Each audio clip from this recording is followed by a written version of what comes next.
আমার হাতে কোরআন শরীফ নিয়ে নিছে, আমি ছুঁয়ে বলতেছি এই সম্পূর্ণ ঘটনাটা মিথ্যা। যেহেতু বলতেছে কোরআনের আর্থ বলতেছে সে এই কামটা করে নাই, আমারও বিশ্বাস না সে এই কামটা করবো। কারণ এজ এ মুসলিম হিসাবে বলতেছি, কোন একটা মানুষ কোরআনের আর্থিয়া আবার তো মিশা কথাটা বলবো না।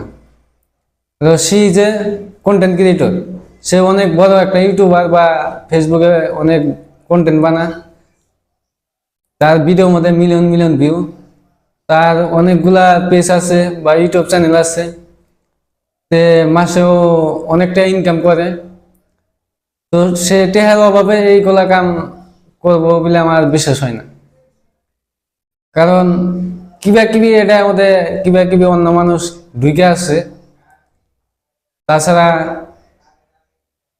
টেহার অভাবে সে এগুলা কাম করবো, কেরই বিশ্বাস হবো না।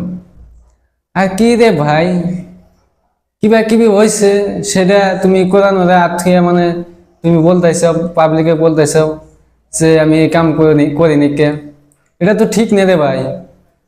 তোমার সাথে কি হয়েছে না হয়েছে সেটা তুমি মানুষকে এক্সপিরিয়েন্স করো, মানুষকে তুমি কও যে আমি এই কামটা আসলে করি নাই। যদি মানুষে না বোঝে তারপরে তুমি তুমি কও কোরআন আত্মীয় বলবা না কি করবা করো, কিন্তু কোরআন তো কি ওটা তো আমরা বুঝি। একটা মুসলিম মানুষের কোরআন একটা আবেগ বা অনুভূতি, তুমি সেটা নিয়ে তুমি মানে কোরআন নিয়ে তুমি খেলা করতেছো, কিছু একটা বইলে গেলা তুমি কোরআন নিয়ে আসতেছো, ওটা সেটা তো ঠিক না, সেটা ঠিক না, সেটা অন্যায়। তো এইগুলা কাম করা যাব না। তোমার সাথে কিছু কিবা কি হয়েছে সেটা তুমি মানুষের ভিডিওর মাধ্যমে কবা না কিবা করে কবা, সেটা তোমার এক ব্যক্তিগত কথা। তুমি যত মতো কোরআন নিয়ে তুমি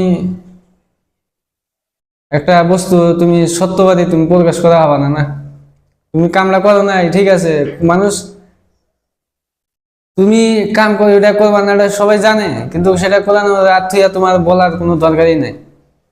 তো এইগুলা কাম নেক্সট টাইম জানি করো না।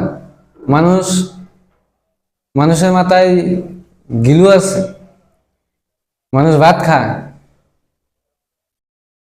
কোরআন একটা বস্তু মুসলিম মাসের একটা আবেগ বা পবিত্র একটা বস্তু, সেটা নিয়ে তুমি যত মতো তুমি বাইকার হবা না। না যত বড় তুমি কাম করো সেটা যত মতো তুমি করতে পারবা না। আর থুয়া কোবা আছে আমি এই কাম করি না, এটা তো ঠিক না, এটা অন্যায়।